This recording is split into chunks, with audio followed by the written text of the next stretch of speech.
Bom dia a todos, boa tarde, boa noite, dependendo do momento que você estiver assistindo essa apresentação.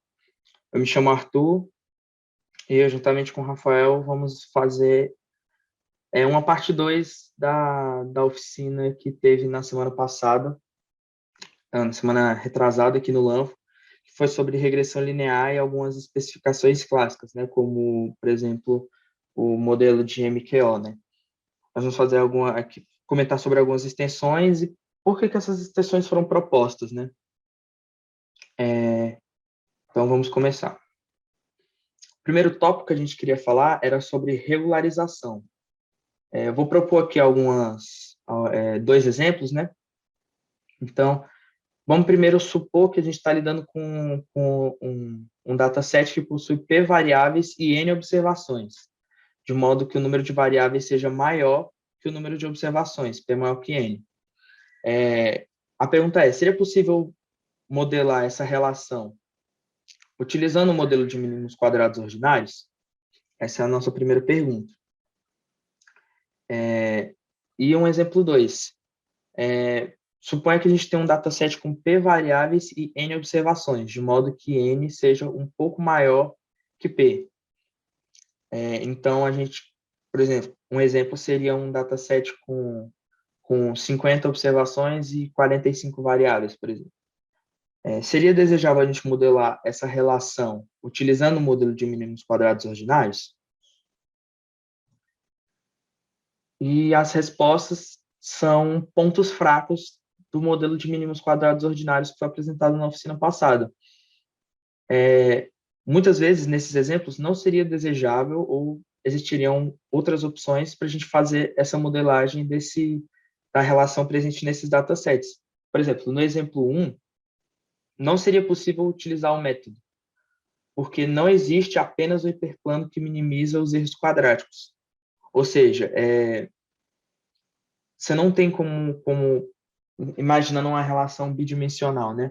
Você não teria como encaixar uma reta ótima, um plano bidimensional se você tivesse um ponto só, por exemplo, né? Então você teria duas dimensões e uma observação só, você não consegue achar uma reta única que faça essa minimização.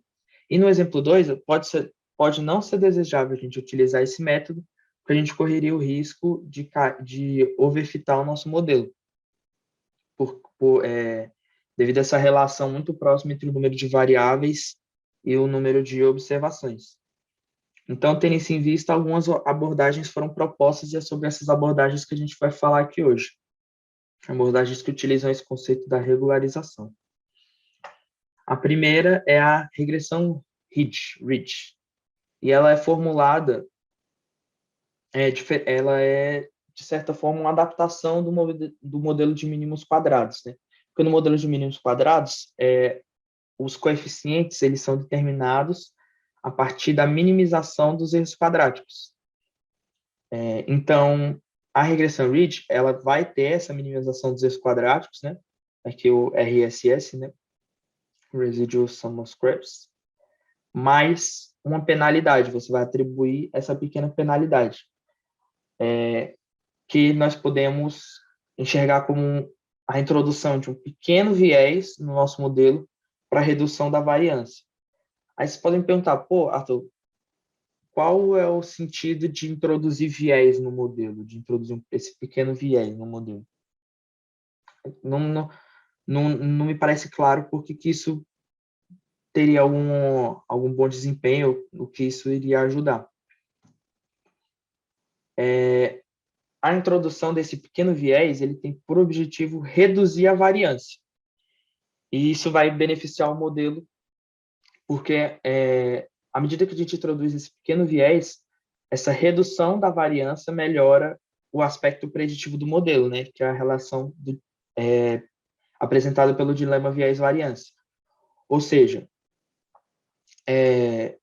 nós fazemos com que o modelo se adapte um pouco pior nos dados presentes para que ele generalize melhor a relação com os dados futuros.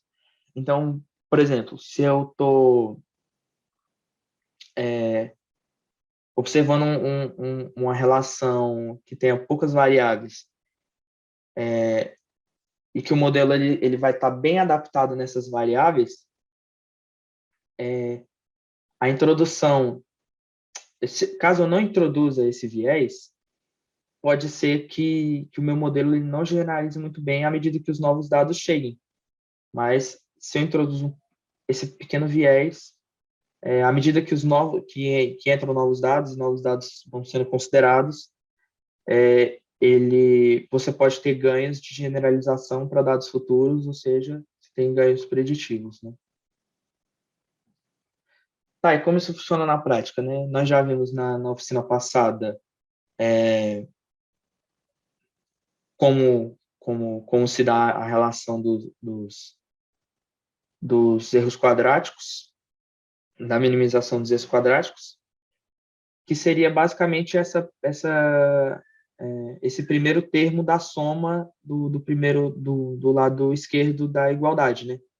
Então, você vai ter o somatório de y menos beta zero menos o somatório dos betas vezes as variáveis x, né? Tudo isso ao quadrado, né? No modelo de mínimos quadrados ordinários comum, a gente teria a minimização desse termo, né? Só que a partir daí a gente introduz essa pequena penalidade, né? A penalidade que eu mencionei na parte que eu mencionei anteriormente, né? Então, a gente vai ter um lambda, esse parâmetro lambda, chamado de tuning parameter, né? O parâmetro de melhora do modelo, né? Enfim, multiplicado por todos os coeficientes ao quadrado, pela soma dos coeficientes ao quadrado. Então, o lambda ele vai, de certa forma, determinar qual a magnitude dessa penalidade, né? Então, estou introduzindo esse pequeno viés, que são os coeficientes ao quadrado, e esse lambda controla o quanto eles impactam na minha estimativa final. Então, por exemplo, caso o lambda seja zero, vou voltar aqui. Observe, né, que caso esse lambda seja zero, esse termo todo aqui dos coeficientes ao quadrado, ele vai ficar zero. Então, nós teríamos, né, apenas uma estimação utilizando os mínimos quadrados ordinários. E caso ele se aproxime de infinito, à medida que ele vai aumentando, os parâmetros vão tender a zero, né? Porque, claro, à medida que ele vai aumentando, caso eu queira minimizar todo esse termo, se o lambda ele é muito alto, o valor dos parâmetros tem que baixar para você ter a minimização desse termo completo. Então, ele vai tender a zero, mas eles nunca chegam a zero. Dessa forma, a gente teria, né, basicamente a média, um valor muito próximo, né, já que os parâmetros não tendem a zero, a média dos valores, né? Visto que o intercepto ele não é considerado na penalidade. E a regressão laço, né? A regressão laço ela é muito semelhante à regressão Ridge, só que a penalidade dela não é dada pela soma dos coeficientes ao quadrado, mas pela soma do valor absoluto dos coeficientes. Então, a gente tem a mesma formulação, só que em vez dos betas, da soma dos betas, você tem a soma de todos os betas ao quadrado, você tem a soma de todos os valores absolutos de beta. Aí você vai me perguntar, pô, Arthur, mas qual a diferença entre elas? Por que existem duas especificações diferentes? De que forma elas se diferenciam? E diferentemente da regressão Ridge, à medida que esse lambda ele aumenta, os coeficientes de fato chegam a zero. Então, você tem um processo de future selection, ou seja, suponha que eu tenha quatro coeficientes, né? Quatro variáveis. À medida que eu vou aumentando esse lambda, algumas variáveis vão chegando a zero. Alguns coeficientes vão chegando a zero. Então, essa variável ela deixa de exercer uma influência sobre o modelo. Então, você, de certa forma, como elas são retiradas do modelo e você tem esse processo de seleção dessas variáveis. Então, em termos preditivos, o desempenho da regressão Reed e da regressão laço não são muito diferentes. Tipo, eles apresentam diferenças, mas eles não são, né, opostos ou fundamentalmente diferentes. Eles vão apresentar a diferença do número porque a especificação é diferente, mas a diferença fundamental é que na regressão laço, algumas features de fato saem do modelo, elas de fato ficam com valor zero pelo valor zero do coeficiente. Então, você tem ganho de interpretabilidade do modelo, porque você fica só com as suas variáveis mais importantes, então você precisa analisar somente o impacto delas e não de outras variáveis que não sejam tão relevantes. Então, a regressão laço, ela vai acabar sendo melhor aproveitada para quando você tem um número muito grande de variáveis e algumas variáveis que são de fato pouco influentes no modelo. Enquanto a regressão Reed ela é melhor utilizada quando você tem uma boa quantidade de variáveis e todas elas têm um peso mais ou menos homogêneo na influência que elas têm sobre o Y, né? E é isso. Agora eu vou passar a palavra para o Gabriel, para o Rafael. Oi, pessoal. Meu nome é Rafael. E agora eu vou apresentar os dois tópicos referente ao regularização, a ferramenta de regularização ElasticNet e a regressão quantílica, né, Quantile Regression.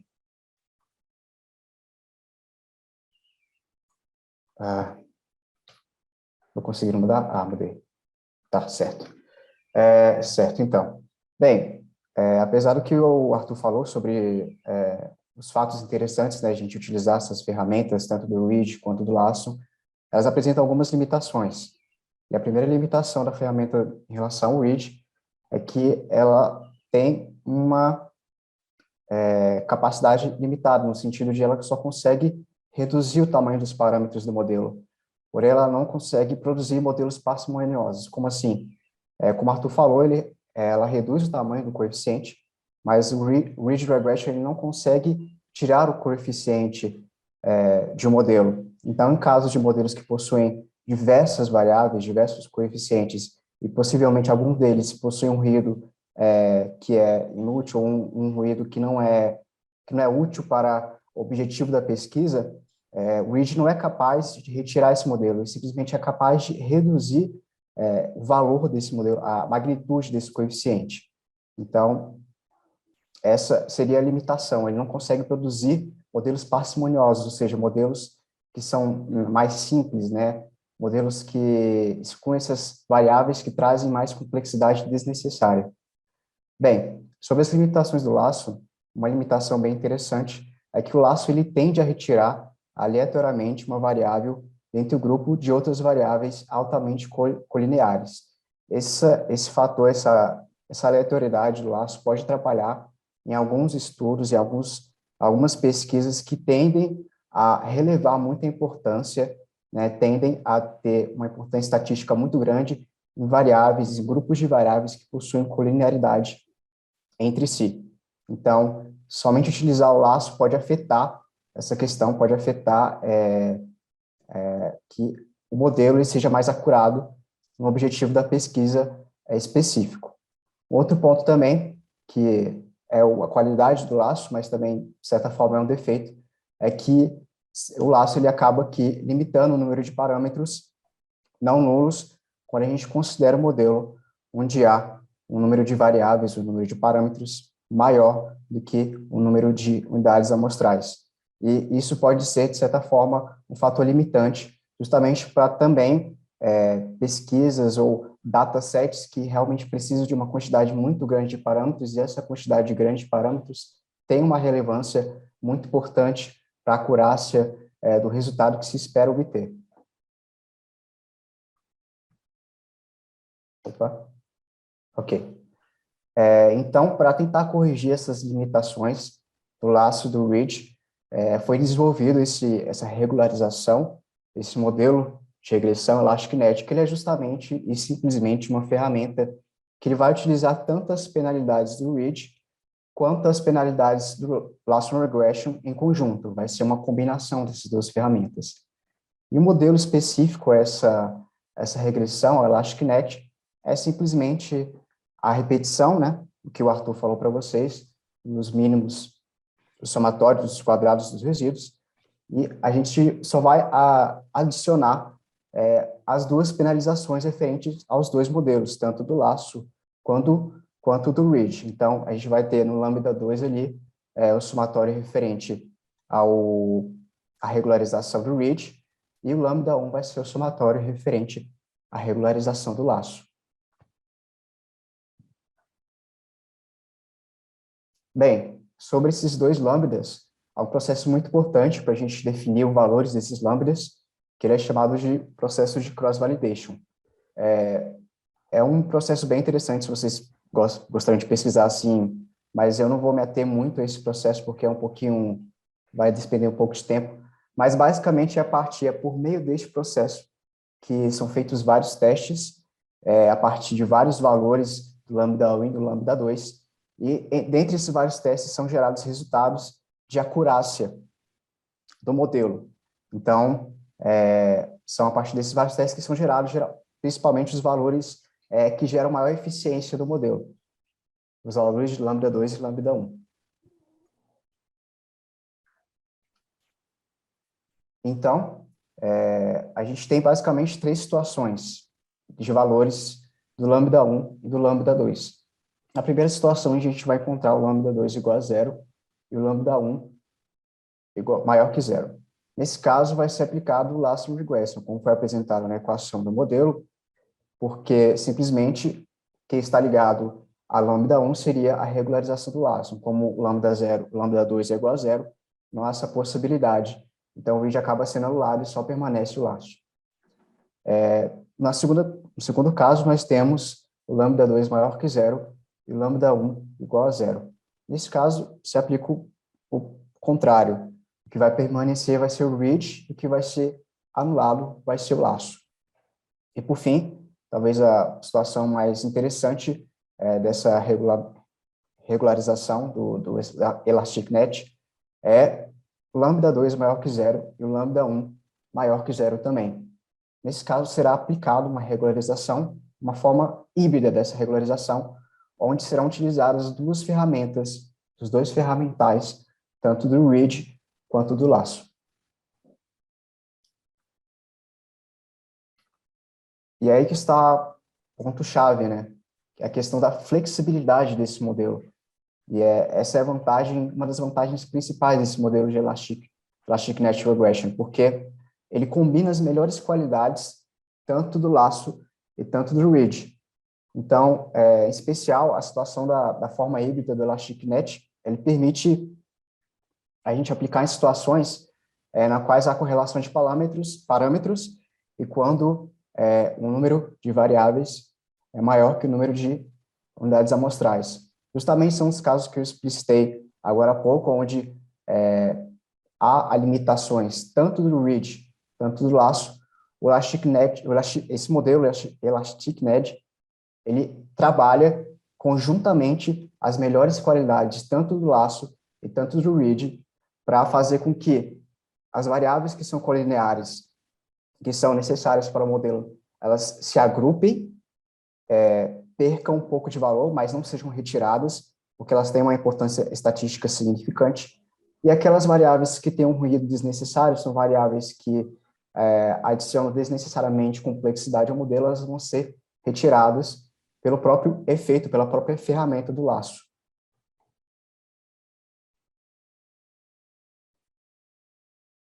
Bem, agora a gente vai avançar para outro tópico já deixando para trás a regularização. Vamos apontar um pouco para as variações dos modelos lineares. E aí a gente vai ter um modelo muito interessante, que é o modelo de quantile regression, regressão quantílica. Bem, a gente sabe que para calcular uma relação entre as variáveis dependentes e independentes da OLS, ela pode ser uma boa opção para a gente calcular essa relação, se os pressupostos inerentes dessa OLS são respeitados, como, por exemplo, o pressuposto da normalidade, o pressuposto da homocedasticidade, entre outros pressupostos. Mas, em alguns casos, provavelmente na maioria dos casos, na grande realidade, né, ocorre que os erros não são distribuídos normalmente em um conjunto de dados, em um dataset. Então, isso pode provocar avaliações equívocas se dentro desse dataset for aplicado modelo de regressão linear, modelo linear de regressão.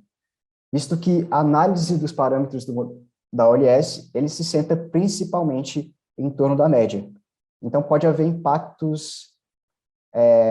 diferentes impactos em valores altos e valores baixos de X que não são considerados ou não têm o devido peso quando a gente considera a média. Por isso, essa desvantagem da OLS é bem forte nesses modelos onde há assimetria na distribuição do erro.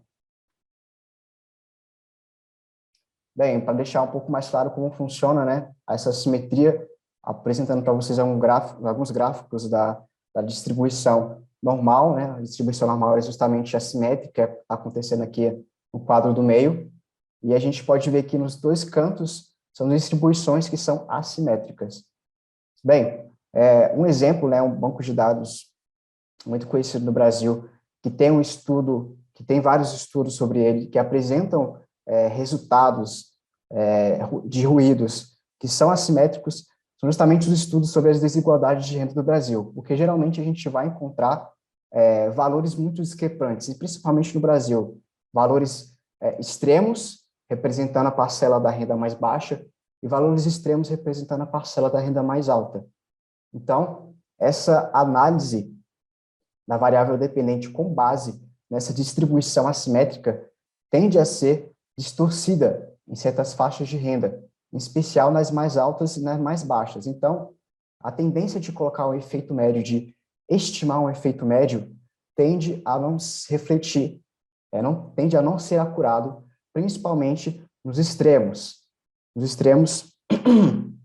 nos extremos de cada renda.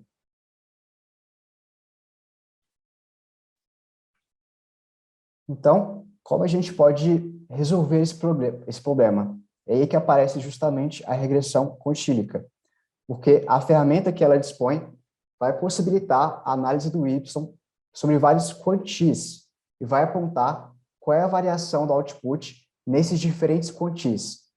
Então, ao invés de se tratar de uma distribuição da média de X, vai ser uma distribuição condicional de X. Tá, mas como é que funciona isso? Como é que é esse quantio? Como ele é distribuído durante os dados? Bem, a gente tem aqui uma representação um pouco básica, né? Só para a gente lembrar um pouco como funciona a separação por quantio. Nesse caso aqui, a gente tem uma distribuição simétrica, né? E a gente tem aqui a separação pelos quantios. Então, a gente tem aqui separado em 3 quantis. Vocês podem ver aqui, não sei se dá para ver o mouse que está passando por cima, mas enfim. Temos aqui a separação pelo primeiro quantio, que vai representar 25%, e aqui a separação do segundo quantio, e por fim o terceiro quantio. Então, esses 3 quantis eles vão gerar 4 grupos, e cada grupo vai representar 25% dos dados. Aqui é só mais uma extensão que existe, além de quantis que separam em 4 grupos, existe também os decis, que separam em 10 grupos, cada grupo representando 10%, e os decis, no caso, e os centis, que separam em 100 grupos, cada grupo representando 1% de probabilidade.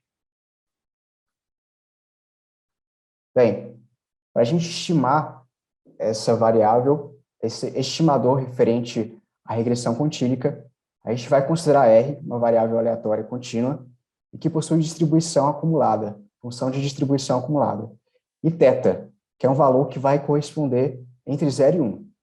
O θésimo quantio de R, ou de sua distribuição, é o valor Q. Então, a gente vai ter uma distribuição, uma função de probabilidade, de R menor ou igual a Q de P, que vai ser igual a uma função de Q de P, que é igual a θ.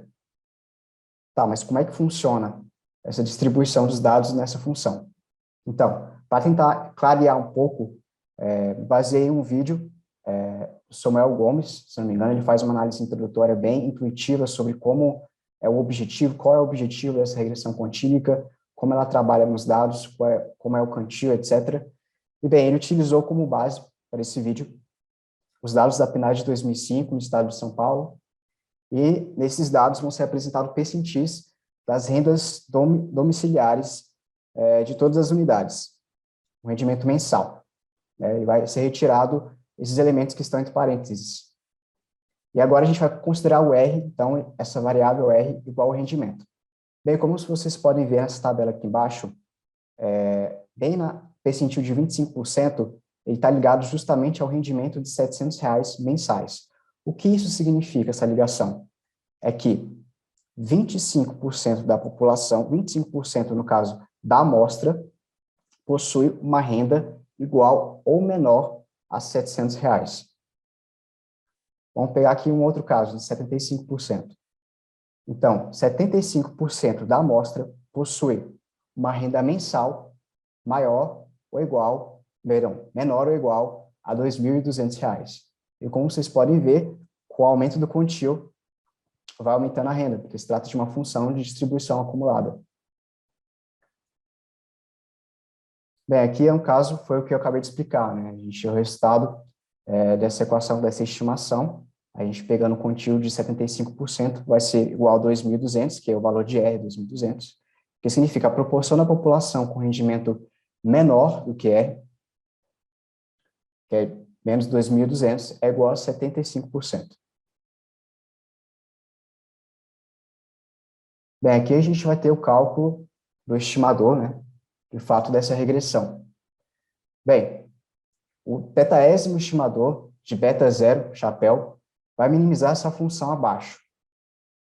Como vocês podem ver, é uma função que é parecida com a função do OLS, só que tem alguns pequenos detalhes. Ao invés de serem quadrados dos resíduos, como vocês podem ver aqui na primeira célula do somatório, ao lado do θ, no caso são valores absolutos, que estão em módulos dos resíduos, ok? E esses valores absolutos, eles vão ser medidos com base no peso de θ. Como assim? Por exemplo, se θ for igual a 0,9, o maior peso será dado na previsão de observações, onde y, onde está aqui na parte de baixo do subscrito do somatório, é maior do que x vezes beta, x' vezes beta. O que isso significa? É que 0,9% quantio representa um extrato da população que possui maior renda. Então, com base nesse θ, vai ser corrigido, os coeficientes desse somatório de valores absolutos vão ser corrigidos para favorecerem a previsão de observações justamente do lado da distribuição dos dados que mantém maior faixa de renda.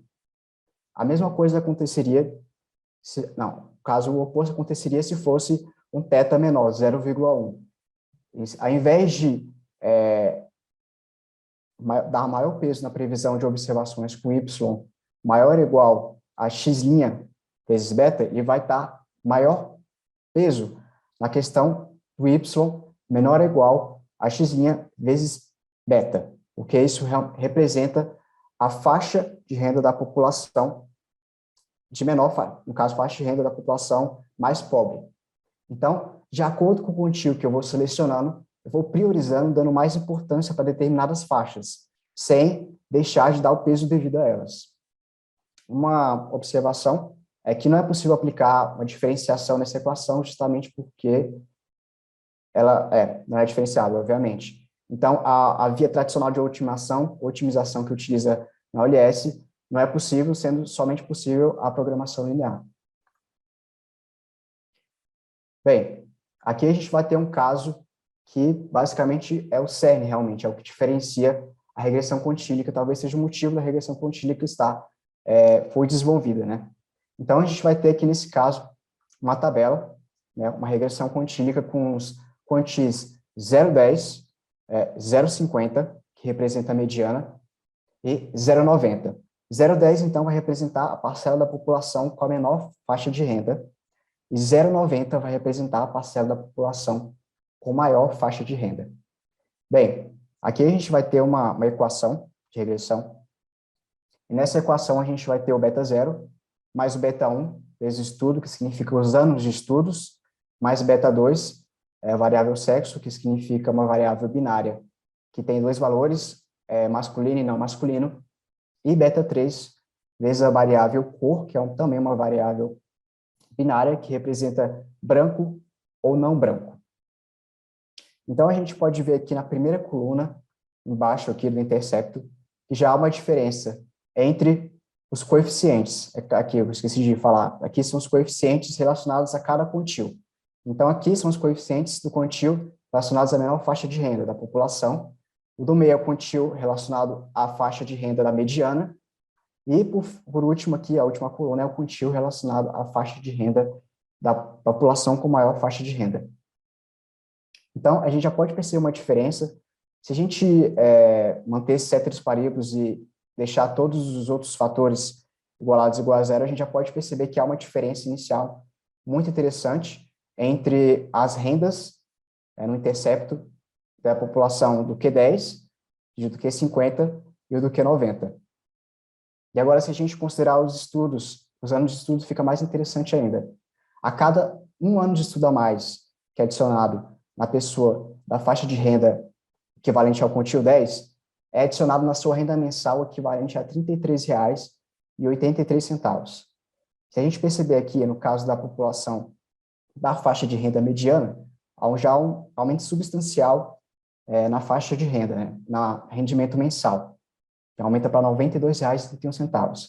Mas talvez o mais significativo é o outro extremo, que quando se aumenta mais um ano de estudo, há um aumento no rendimento mensal de R$ 278,18.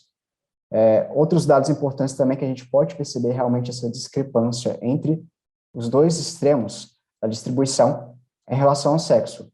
O fato da pessoa ser homem, ser do sexo masculino, implica o aumento de R$ 51,50 na renda mensal dessa pessoa na faixa Q10. Agora, na faixa Q90, o fato da pessoa ser homem implica em um aumento de R$ 140,91. E talvez a parte mais estrondosa, mais diferencial aqui entre esses dois extremos em relação à cor.